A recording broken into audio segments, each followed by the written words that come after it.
Dan tentu saja kita berharap lebih jauh dari itu. Saya yakin kita semua harus mempertahankan iman, kepercayaan kita masing-masing, mempertahankan budaya dan kita masing-masing, tetapi tidak bisa memaksakan kehendak kita kepada kelompok lain. Karena itu pendiri bangsa kita dengan sangat jelas merumuskannya. Semua nilai keyakinan, agama, budaya kita lebur di dalam satu ideologi Pancasila. Ya. Jadi tidak benar kalau orang mengatakan kita adalah ketika bersandar pada Pancasila seolah-olah kita adalah orang yang tidak beriman, tidak taat kepada ayat suci kita. Nah, banyak orang mencap saya sebagai orang yang kurang beriman, kira-kira gitu. Karena saya suka mengatakan di dalam bernegara yang saya pegang adalah ayat konstitusi. Kita punya 4 pilar: Pancasila, Undang-Undang Dasar 45, NKRI, dan Bhinneka Tunggal Ika. Ini begitu jelas. Apakah karena itu saya kehilangan iman saya? Saya kira tidak. Tadi pagi saya masih sempat ke gereja sebelum ke sini. Saya masih butuhkan Tuhan, tapi saya tidak bisa memaksakan ayat suci saya kepada bapak-bapak di sini. Jadi kalau saya sebagai wakil gubernur ngotot, saya mau taat kepada ayat suci saya di dalam bernegara ini, saya kira bapak ibu akan nyatakan Bali merdeka saja, saya kira-kira gitu.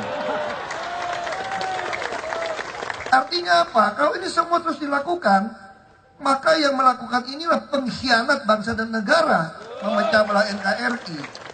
Nah, hal-hal ini yang perlu kita sadari betul di dalam berbangsa bernegara. Kita mewujudkan ini, saya sendiri ke gereja saja, kitabnya sama, banyak menafsirkan ayatnya berbeda. Hindu juga sama, pasti ada beberapa aliran juga. Agama Islam juga sama. Kita bisa lihat peristiwa Sia saja bisa masalah di Madura, di Sampang. Jadi kita kalau bisa memaksakan semua kehendak seperti ini, rusak negara ini. Makanya kita semua sepakat, inilah kesepakatan yang dibuat dari pendiri bangsa ini, yang diperjuangkan dengan darah dan nyawa. Bahwa nilai-nilai luhur agama kita, keyakinan kita, budaya kita, di dalam bernegara, kita leburlah di dalam 4 pilar ini. Pancasila, Undang-Undang Dasar 45, NKRI, dan Bhinneka Tunggal Ika. Supaya apapun terjadi, patokannya itu. Apakah ini lebih tinggi daripada ayat suci? Tidak. Justru ayat-ayat konstitusi menjadi mulia, menjadi sakral, karena dibuat, disepakati berdasarkan ayat-ayat suci kita masing-masing. Jadi bukan berarti kita mengkhianati ayat suci kita.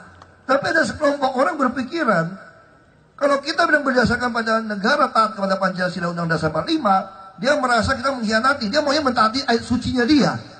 Emang ayat suci kamu emang bukan belum dilebur di dalam? Ya kan, kalau ada yang korupsi dikatakan apa? Itu gara-gara berdasarkan konstitusi, bukan ayat suci. Makanya korupsi itu orang katanya. Itu satu pemikiran yang sangat bodoh dan kampungan menurut saya gitu. Makanya saya katakan, disinilah panggilan kita saat ini. Di samping melakukan pembinaan dan pelestarian budaya, kita berdiri di sini untuk mempertahankan konstitusi yang diperjuangkan dengan darah dan nyawa. Kita tidak bisa lagi bermain-main, balik lagi seolah masing-masing mau menggunakan ayat sucinya.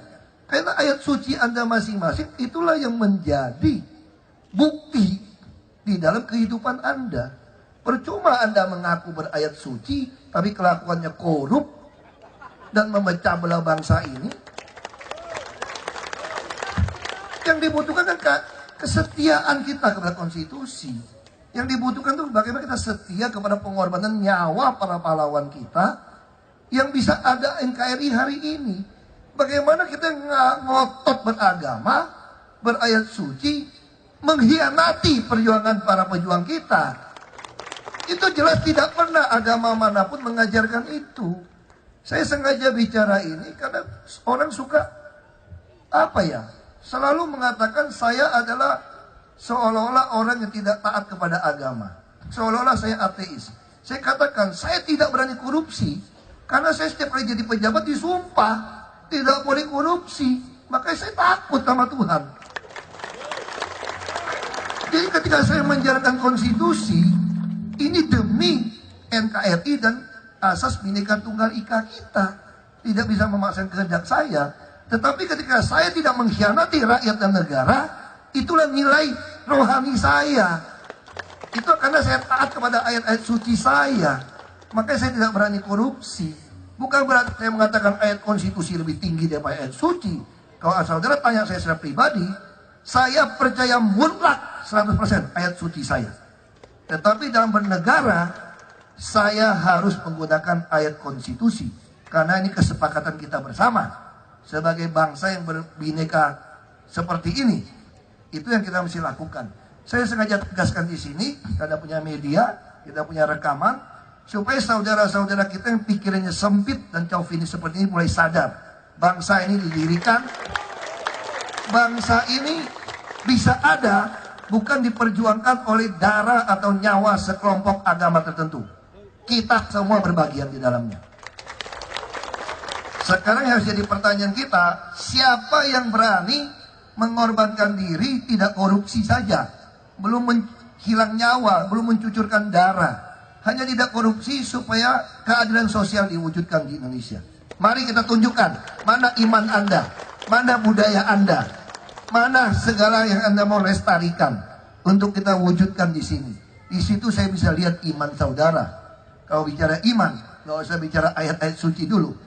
Itu saya sengaja bicarakan di sini supaya kita sadar, dan kami sangat senang dalam hibah tentu ada pembagian-pembagian. Asal Bapak mengajukan yang masuk akal, Pak. Karena kan bukan cuma umat Hindu di DKI, terlalu banyak. Belum lagi forum-forum yang sedikit primordial banyak sekali di DKI, Pak. Nah, kadang-kadang saya tidak begitu suka dengan cara seperti itu. Yang penting sekarang bagaimana kita jadikan event-event ini selain pembinaan dan pelestarian budaya, juga sekaligus menjadi tempat tujuan wisata. Biar orang tahu persis bahwa Jakarta inilah tempat pertemuan kita semua. Jakarta inilah wujud dari 4 pilar yang telah disepakati oleh para pendahulu kita.